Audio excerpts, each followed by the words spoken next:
అవి ఎక్కడి నుంచి వచ్చాయో అక్కడికే తిరిగి వెళితే. ఇక్కడ ఆహారం బాగుంది, ఇక్కడ పరిస్థితి బాగుంది, ఇక్కడ వాతావరణం బాగుంది, ఇక్కడ ఉండిపోదాం అనుకోవట్లేదండి ఒక పక్షి.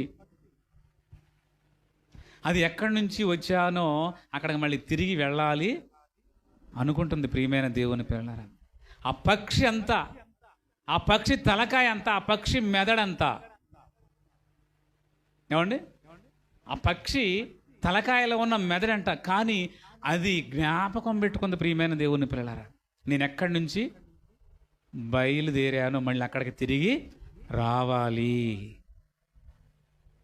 చిన్న మెదడు, చిన్ని తలకాయ, మనదే పెద్ద తలకాయ, అందులో మెదడు కూడా చాలా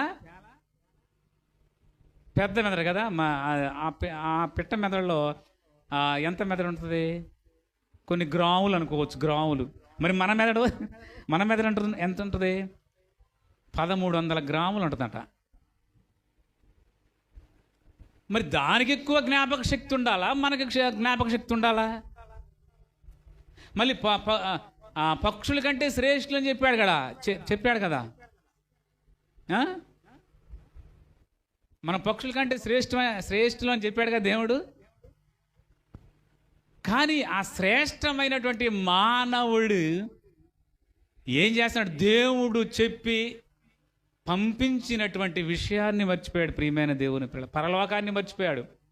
ఈ భూలోకం బాగుంది, ఈ భూలోకంలో ఉన్నటువంటి జీవించే జీవన విధానం బాగుంది, ఈడ వాతావరణం బాగుంది, ఈడ ఆహారం బాగుంది, ఈడ అట్మాస్ఫియర్ చాలా బాగుంది. ఎక్కడే ఉండాలి తండ్రి, నేను ఏడే ఉంటాను, నేను రాను.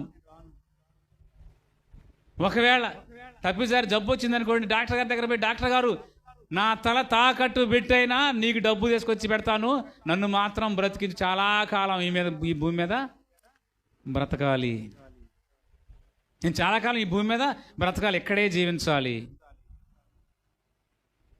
దేవుడి ఉద్దేశం వేరు.